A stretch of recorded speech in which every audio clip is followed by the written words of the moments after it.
Welcome into this edition of the Caldwell Sports Commentary Show, featuring your host, Keegan Matheson, and your co-host, Kevin Matheson. Yeah, glad to be here again. From the awesome city of Lenore. How are you? I'm doing fine. A little tired today, but Sorry. a little bit excited about talking some sports. Let's talk some sports. Yeah, been working today just to assure you your water's in great shape. I have inspected every tank in Lenore and Caldwell County today. Right. All good. If no one is aware, he is the superintendent of Lenore Water? Yep. Is that your official title? Superintendent of water treatment. But you basically do everybody's water because they buy it from you? Yeah, Caldwell County buys it from Lenore, except for those of you watching in Granite Falls, and you have your own drinking water plant, which does a fine job as well. So. Interesting. I didn't know this. More information for the people at home. Yeah. Sawmills, Baton, Joyston, and the rest of Caldwell County all get it from the city of Lenore, as well as our residents here in Lenore. How about that?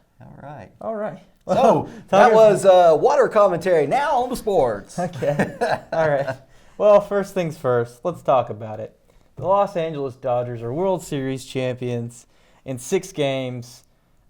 The Tampa Bay Rays came up so close. Randy Arozarena was a fantastic player all the way through the postseason. Probably the best postseason player this year. Well, I'll go one better than that. I will say that Randy Arozarena is the best postseason batter in history. You think so? Well, he has records to prove it. 29 hits, which is 8 more than the next closest person in history in postseason. He had 10 home runs, which is 2 more than any player in history. That's pretty awesome. And 64 total bases, which is 14 more than anybody in history, Randy Arozarena. Randy. But alas, he came up short. He did come up short. But the Rays put up a valiant effort. They did put up a valiant effort. It was a good series. Can we talk about Game 6? Let's talk about Game 6. Okay. The manager for the Tampa Bay Rays. Kevin Cash. Okay, so he takes out Blake Snell after he gives up a single. Dude was dealing all game. That was his second hit of the game he had given up. And he had 2 walks, but that was only the 4th base runner in the whole game. Right. Up through 6 innings. So that just seems to be a questionable call because the floodgates sort of open. A couple of runs scored is the floodgates opening in baseball. Let's just say that. Well, it's probably a little more floodgates than in soccer, but right.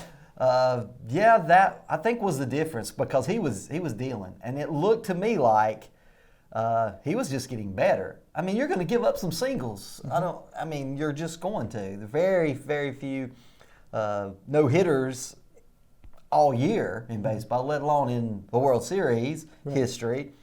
But to Kevin Cash's defense, that's the strategy that they've employed for the last 2 years. Right.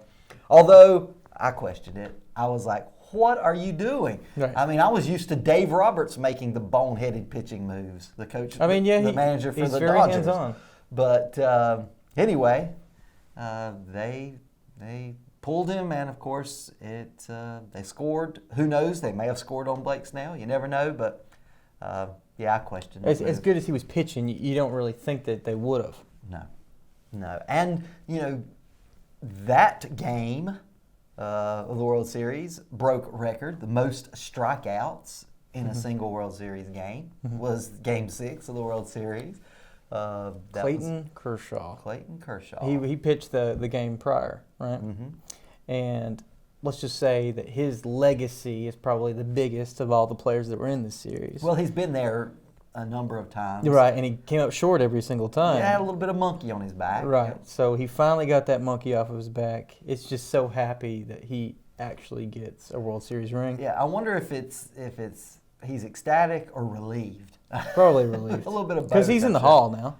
He's in the Hall of Fame. Probably. Yeah, that probably enshrined him. So, but a good series, and of course, you picked the Dodgers against the Yankees at the beginning of the season when they finally kicked off, and the Dodgers winning it. I picked the Dodgers and the Twins making it to the final with the Dodgers winning, so Dodgers won it. Hats off to the Rays for being the surprise team we all knew that we needed. We needed a surprise team. I knew they were going to be a postseason team. I thought Right. they would make the playoffs, especially in extended playoffs with 8 teams making it in. But to make it to the World Series, kudos. A fun what if is if the Braves were able to Oh my God! We're able not to make base running gaffes in Game 7. right, if they were actually able to win that series like they were supposed to, because they were up 3-1. Yes, they were. Like what would have happened? Do you think the Rays team, and against that Braves team? I think It would have been fun. it would have been so I much think fun. that would have been not such. to take away from the It Los would have been Angeles Dodgers. such a great opportunity for the Braves ahead of schedule Right. from their last rebuild Right. to get a World Series championship at this juncture. But you got to think they'd have a good chance. But they didn't act super disappointed in the organization in Atlanta. They're like, okay, hey, we made it to the NLCS. We're ahead of schedule. We took the best team and by everybody's estimation to 7 games in NLCS, and a couple base running blunders away from making it to the World Right. Series. So they took a positive spin on that. Hey, we've got a lot to build on, and they do. The city of Atlanta is snake bitten. It seems so. The Falcons seem to come up Falcons short. in the Super Bowl 3 years ago. Right. Wow, the greatest meltdown in Super Bowl history. But, and then now the Braves, after jumping out to a big 2-0, then 3-1 lead. And don't even talk about the Hawks trading for Trae Young and not getting Luka Doncic, an all-time great player. Like that's probably more inexcusable than the rest of the other two. Oh, goodness. So, but a really cool baseball season. Very cool. And shortened 60-game regular season, but extended playoffs. I enjoyed them. It was good. It was a good pretty ride. awesome. People say that there's going to be an asterisk on this season. Do you think that there needs to be, or do you think baseball is the kind of sport that lends itself to not a whole lot of fan interaction? There has been a lot of asterisk talk in every sport this year because of COVID-19. Right. In college football, in the NFL maybe, and of course the NBA. I mean, all of that stuff. But, asterisk, no, I think that the Dodgers earned the World Series They did title. earn the World Series. I mean, if there had been a regular season, I feel like it'd been the same result. Really? 162 games, probably still going to have the Dodgers, barring any major injuries that they didn't have because of extended season and more games. They were still the best roster in the major leagues. So I know ownership would never go for a smaller season going forward, but I actually liked the condensed season. I felt like we got a lot more fun teams to watch in the postseason, and I think the widening of the postseason was really cool, that they added more teams into the postseason. I think that was a cool format, and if they have to do it next year again, considering how crazy this thing is and this virus, I don't think I'll be too disappointed if we only get 50 regular season games and go on to postseason play, because it's a lot of fun. Postseason games are a lot of fun. And I don't think anyone besides the owners in Major League Baseball would argue much against condensing the season from 162 games to much less than that, but it's probably not going to happen unless something crazy like a pandemic breaks out again. Right. So. Well, what do you think about baseball going forward? I mean, we didn't have a minor league baseball season this year, and sadly. Do you think that we'll have a minor league baseball season next summer, and do you think that we'll get back to a regular season for the Major League Baseball? Yes and yes. Okay. We have no way of knowing what this virus will do, but the chances of us having a handle on it by April 2021, really high, I believe. Try to be a little positive about this, yes, hopefully. Exactly. And, baseball's a great sport. It's, as you know, one of my favorites sports, and I enjoyed it as much this postseason as I have any other year in the past. It's been great. I don't know if anybody will top the Nationals coming from Nowheresville and winning the World Series. That was great. I enjoyed it. That was wonderful ride. And then of course the Astros a few years ago's 2017's ride to their first championship kind of tarnished now. Definitely. From the trash can banging, sign stealing scheme Scandal. and scandal. But that was a great series. The Cubs getting the monkey off their back and winning theirs over the Cleveland Indians, who now has the monkey on their back to try to finally get there from the 1950s, the last time they won a World Series. But there's been some really good World Series in the last 5 years. It's been very good. Very good. And hopefully we get another good one next year. And maybe it'll be Atlanta. Maybe a little local color. Maybe the Reds make it. They made it to the postseason this year. Maybe. They need to re-sign Trevor Bauer, that's for sure. That would be a really good step. I don't think it's going to happen. He seems to be testing the free agent market already. You think? He is out there. He is tweeting to fans of every city in his stop of where being should I go? Yeah, where should I go? Right. Oh, gosh. Hey, I have some pretty neat statistics, I think, from this past World Series. I didn't realize some of these. If you Take it away. All right. Baseball time. Baseball in November. Of course, the Dodgers won in 6 games this year, the 7th for the Dodgers franchise, including Brooklyn and L.A. Right. But the .717 winning percentage this year is the highest in history, including their 60 game. They were 716 regular season, and then adding in their postseason wins. .717 overall winning percentage is the highest all through history. Yeah, I mean, if you take all those games away, it helps. It helps a lot. But they were 629 over the last 4 seasons. That's almost 2/3. They won 2 out of every 3 games over the last 4 seasons the Dodgers have. That's pretty impressive. Mookie Betts became the 2nd player ever to homer in multiple clinching games of World Series. He did it with Boston when Boston won it 3 years ago. And he did it in Game 6, the go-ahead in the clinching game this year. Mookie Betts, a good addition. You think? You think? And as we talked about, Clayton Kershaw finally had 5 starts in the postseason with a 2.93 ERA. So that was really good. And Cody Bellinger became the 9th father-son duo to win World Series titles. Interesting. His father, Corey Bellinger, won it with the Yankees before, and several in the past have done it. Corey Seeger became, of course, the World Series MVP. What a series he had. He was on a tear.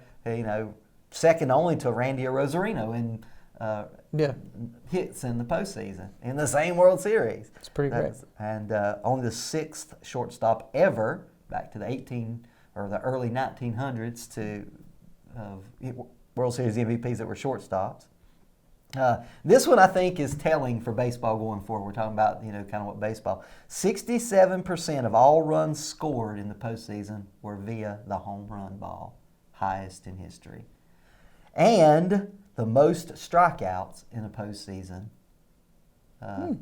in history of baseball. Interesting. So, we're swinging for the fences, or we're striking out. That's right. That's how the game is played. That's now. been 2020, everybody. That's how Cincinnati frustrated me not scoring a single run in their 2 games against the Braves because they struck out and swung for the fences. No Father, small ball. disgruntled Cincinnati Reds fan.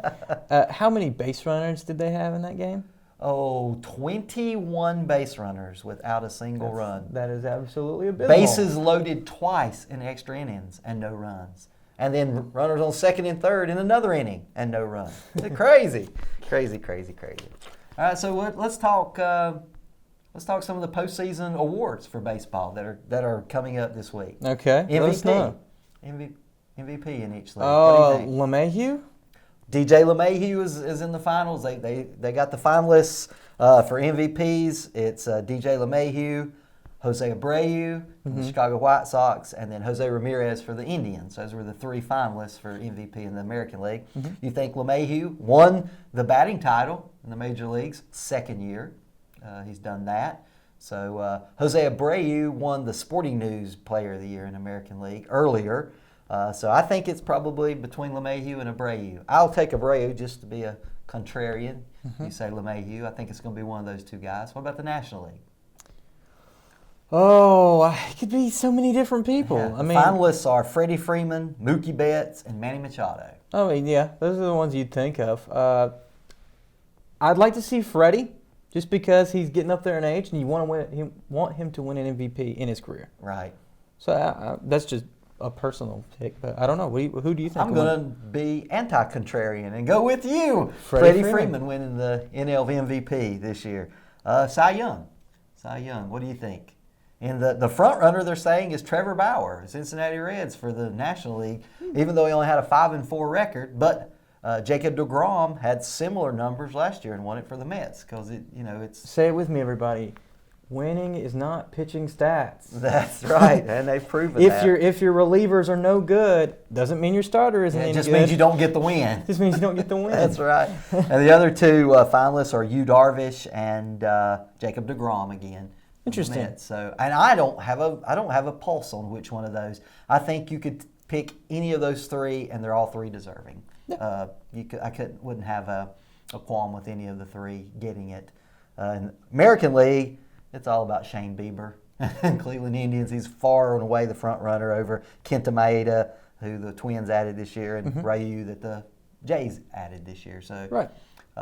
Certainly Shane Bieber, probably the front runners there. But I think that'll put a exclamation point on baseball. On baseball this for season. 2020. Thank you, everybody, for tuning into our baseball segment in November. But it was good. I enjoyed this baseball season, and I'm glad we were able to talk about it throughout it. That was good. Yeah. It was a new, interesting thing. Let's move on to everybody's sport that's on everybody's mind right now. It's football. Football season, absolutely. What do you think? Okay, we're filming this. This is election day. Today is election day. November 3rd. But this will be evergreen, so we can play this anytime. But we just saw the Philadelphia Eagles play the Dallas Cowboys in prime time. And if you haven't seen this game or the highlights from this game, this is the worst game I've ever seen in my life. Okay, so Ben DiNucci. Monday night game.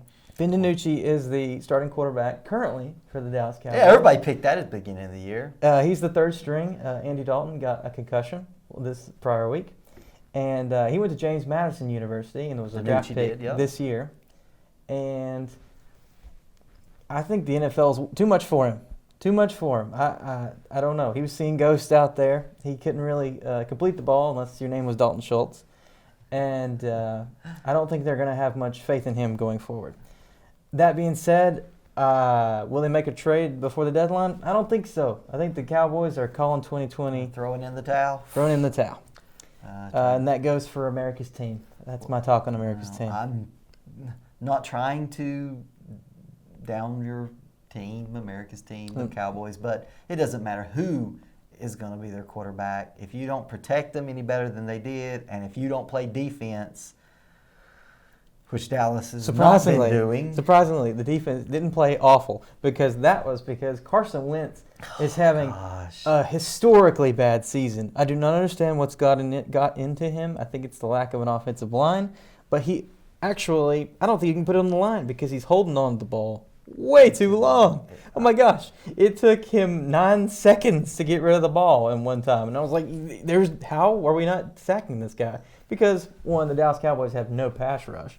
And another... Despite spending lots of money to do so, but with no production. Right. And another is Carson Wentz is so indecisive. I mean... do you think some of this has to do with his injury-prone nature? Or is this just... has he... I don't think he's ever been. What can we attribute it to? I don't think he's ever been show-stopping. I mean, Nick Foles outplayed him in that season, and look what Nick Foles is doing now. Whoops. Yeah, well, that brings up a whole other controversy. Right. Does Nick Foles deserve to be the starting quarterback in Chicago over Mitch Trubisky?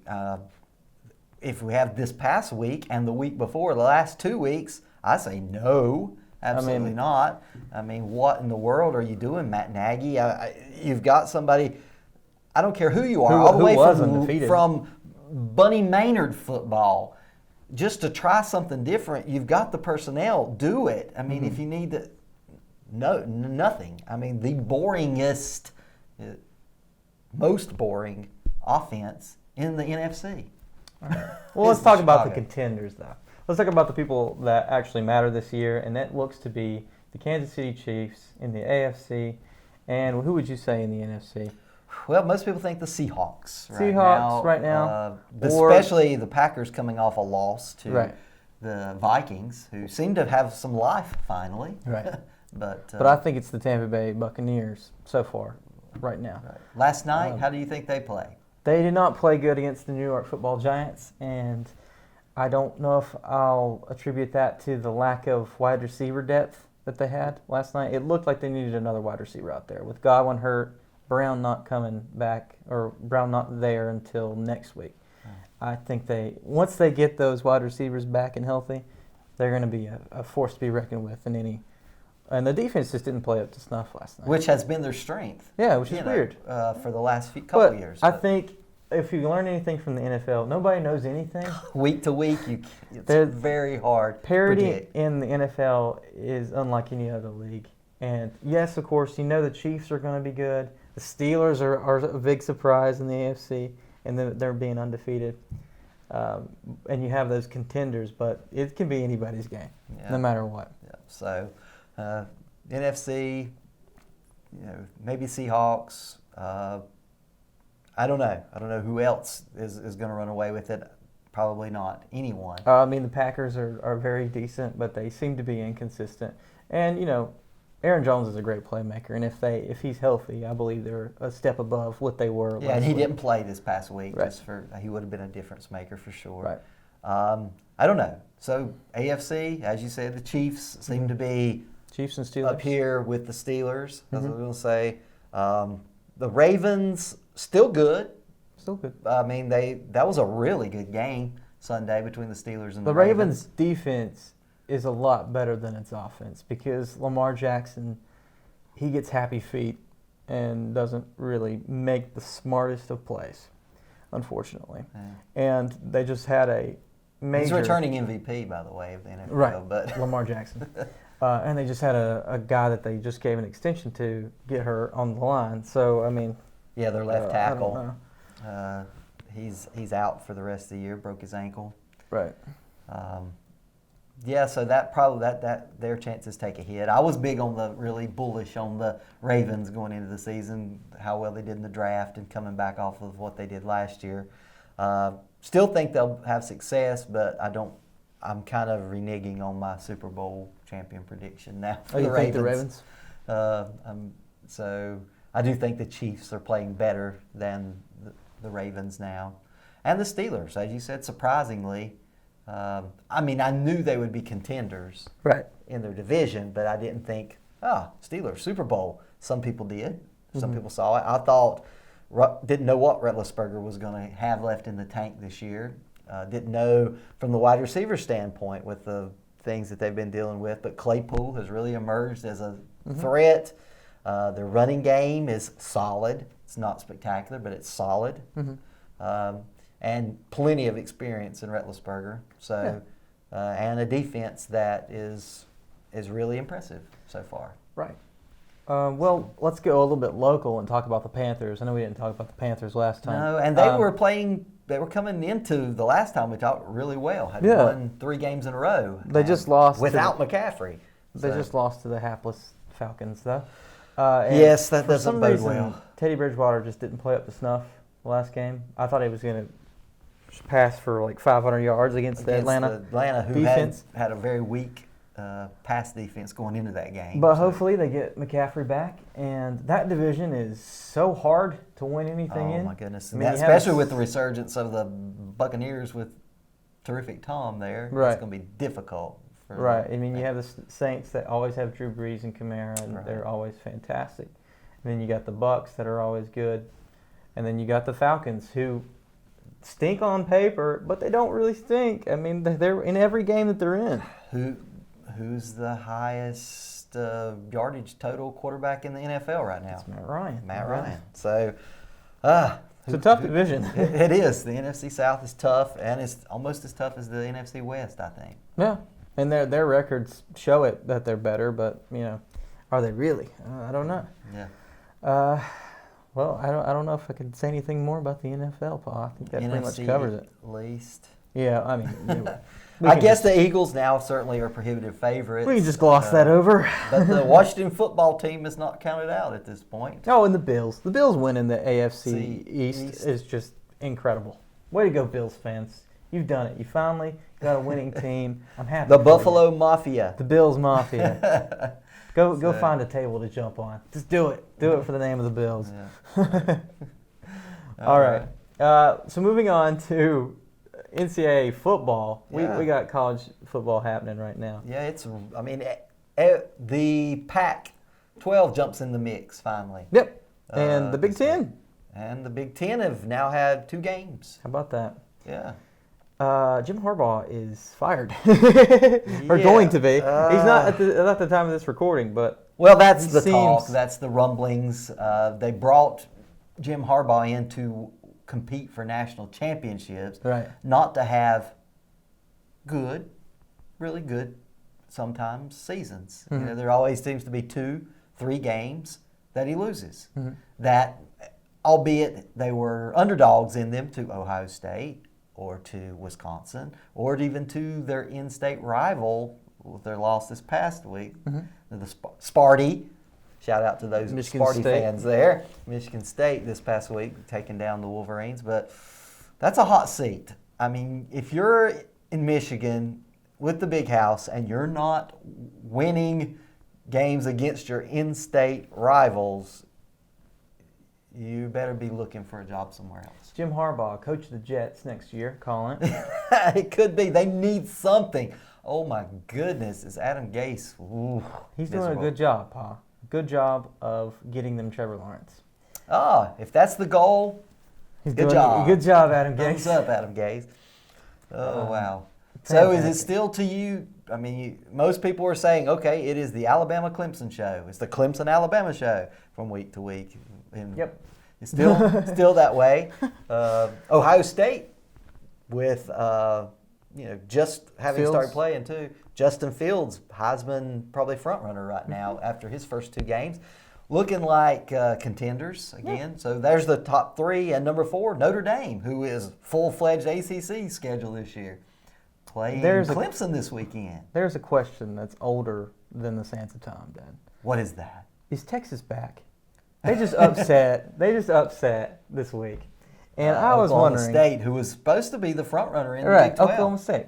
And is Texas back? Is Matthew McConaughey ready to do his thing here?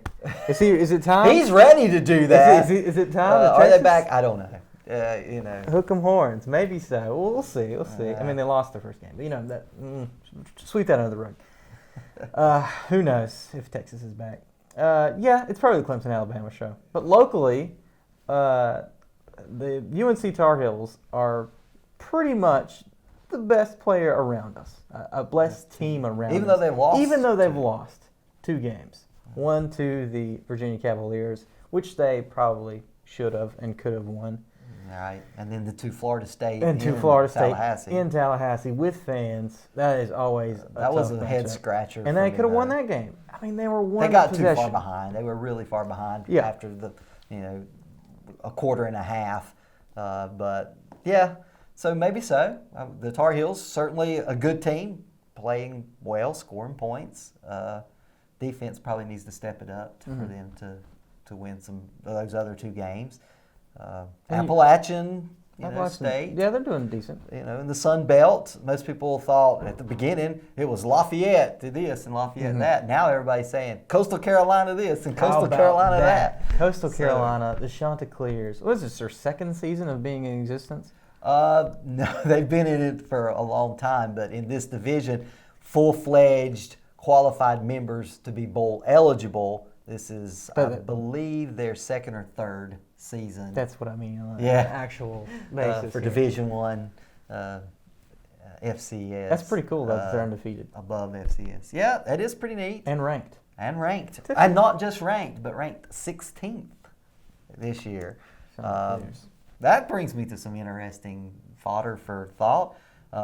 You've got Marshall ranked just below them, who, of course, beat Appalachian State. That's their only loss. So that probably helps Appalachian's case out. And then you have in one poll, Liberty ranked for the very first time in an independent in the Bowl Championship Series. Shout out Paige Counts, Public Information Officer. For the Liberty Flames. How about that? So pretty interesting. Although, this year, if they're going to have a chance to do it and to show out, because, Pac-12 hasn't even played a game. Mm-hmm. Mountain West just started playing a game last week. Go Frogs. The MAC haven't played any and aren't, I don't believe. Mm-hmm. So, I mean, that's kind of thins the pool down, but hey, they're undefeated. Right. The Liberty Flames, along with the Chanticleers. It's got to be two of the best feel-good stories for little guys. It's true. And it's pretty great. Division I football. So, you think a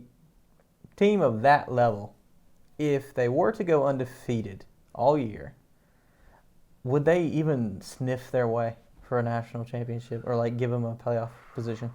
Not in a 14 playoff. Yeah, which that goes to a whole different conversation. For the life of me, I don't understand why it's 4 teams. Why are we cutting off a gigantic pool and giving them 4 teams? Just take a regular season game away and do another round. I mean, if anything from this year will prove, because of COVID cases and having to postpone and push games, it's going to show that they can play on into December regular season games. And so I think that definitely makes the argument for, hey, we already have done it. Let's extend the playoffs at least to 8 teams. Goodness gracious. It's just it's such a in huge FBS, pool. It's always going to be Clemson or Alabama unless we make it bigger. I mean, you got to make it a little bit tougher to get those teams to keep winning it every year. Right. Otherwise, Dabo or Nick Saban's going to get it. They're going to just, win it every year. Sweep. Unless there's a wild card with like LSU was last year. Go Tigers. Go Tigers. Ed Orgeron, man. What a man. Yep. So Joey Burrow. We didn't talk about the Bengals. No. Dude is he knows how to play football, Dad. Last year's Heisman winner and championship for the LSU Tigers. Tiger team, an MVP of the championship game. Joe Burrow, who has he has not looked starstruck. He has he's looked unflappable like a seasoned quarterback. I still love you, Ben DiNucci. I didn't mean to talk bad about Ben DiNucci. He's amazing. And while you're delving back into the NFL pool and dipping your toe in, let's talk about Justin Herbert. He is played. We don't know who's going to be Rookie of the Year. That's what we're talking about. Yeah, so Rookie now it's you've got 2 guys. Herbert can't seem, his team can't seem to win. They can't close the door. They just leave it open. The Chargers, I looked at the stat, and they have blown 17 single-score games from this season and last season. Just in a season and a half. Yeah, just in a season and a half. They've blown. And it feels like that. Yeah. Anthony Lynn, he's bald now. He had a full head of hair. He had a full head of hair at the beginning of last year, and now he is bald. Rest in peace, Anthony Lynn's hair. So, and there's reason for that. You're right. The Chargers cannot shut the door and close out games. They have led every single game this year, and only 2 victories to show for it. Football's wild, man. It is. College football, NFL. This has been great. Thanks for talking football with me. You're welcome. Moving on, do you think we're going to have college basketball? Ooh, that is a really good question. Are we going to have it? It's not going to happen early. All right. It's just not. There will be no November college basketball games. The first games that are still on schedules are over Christmas break. Tournaments that have been pushed to Christmas instead of the earlier season in November. They did not have March Madness last year, much to our chagrin. Sadness. Yeah, sadness. Right now, with the COVID still on the uptick and upswing, I would be surprised if they even tip off a college basketball game in 2020. Really? I really will be surprised at this stage. They may, if things are looking good, vaccines coming along, et cetera, and cases are on the downswing, by New Year's, they might start out some conference games and get back on track. But that's just my prediction. I don't know. But, gosh, I'd like to have college basketball. We have to have college basketball. Maui Invitational I don't know if this happened by the last time we talked or not, but usually they hold it in Maui. But this year, they're having it in Asheville, North Carolina. Yes. So there you go. There's a little local flair there. And I hope they have it. Is the UNC Tar Heels going to win it? I mean, that'd be the local team. They won't be... they'll be the closest team probably playing in the tournament. Right. Playing in Asheville. Yeah, let's say yeah. Why not? If they play it. It's going to be an interesting year for the off, Tar Heels. Yeah, it will be. The ACC is going to me, I feel like, just looking at it on paper and coming from last year, wide open.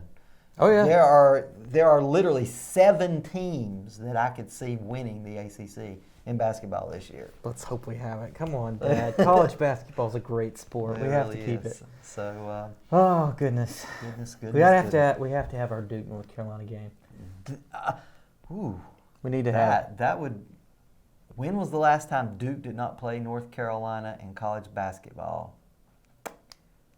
You would have to go back in the 1800s, probably. I'm and sure. It was Trinity College. Duke was at that time, and it made it through World Wars. So. Oh my goodness, that would be. Let's not think about it. There will be Duke and Carolina this year in basketball. So there was even last year, even though there was no March Madness. There was regular season. So and they're always good rivalry games. Rivalry games are always fun in any sport. Absolutely. Certainly college basketball here on Tobacco Road.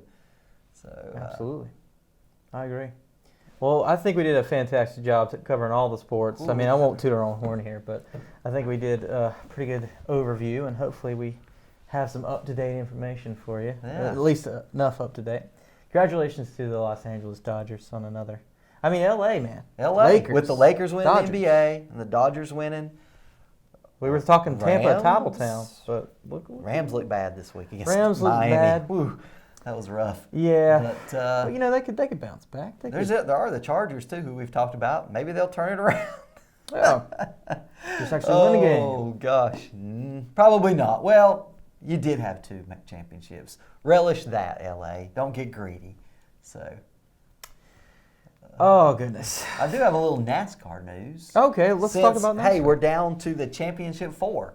This is the last weekend of racing. This weekend finishes up in Phoenix, down to the Championship 4 with Chase Elliott. Mm-hmm. Some people around here, he kind of has probably the heaviest local following since Dale Earnhardt Jr.'s retirement for Chase Elliott, who made it in on a win last year. Do you know where he's from? Do you know where he's from? Dawsonville, Georgia, just like his father, Bill Elliott, was. Interesting. But he drives for Hendrick Motorsports, which is, of course, headquartered here in North Carolina, Cabarrus County. That makes sense. Concord area. And then you have Denny Hamlin, who is going to field the team next year with Michael Jordan in NASCAR. It's pretty cool. And he's from Virginia. Not so many fans locally. He's kind of the bad boy that really, since he's the one still in there since Kyle Busch didn't make it in. You've got Denny Hamlin. Most people are like love booing him, but he's got a following too, I'm sure. And then you got a couple of Fords in with Joey Logano and Brad Keselowski. So you've got 1 Toyota, 1 Chevy, and 2 Fords. And one of those 4 will win NASCAR championship and bukus of money. How about it? This Sunday. So Gerald Ford rolling over his grave. We got 2 in the NASCAR. Henry Ford, yeah. Well, they got 2 more than double what any of the other manufacturers do. So. There you go. Go Ford. Yeah, they've had a good year. So. But can they beat Ferrari? Oh, that's a whole different story. What did that do with movie? Carroll Shelby found a way. Had to do a movie, man, on Ford versus Ferrari. That's a great movie. That is a good one. Well, thank you, everybody, for joining us on this edition of the Caldwell Sports Commentary. This is my co-host, Kevin Matheson. I'm Keegan Matheson. We're signing off. Thanks for joining us. See you next time.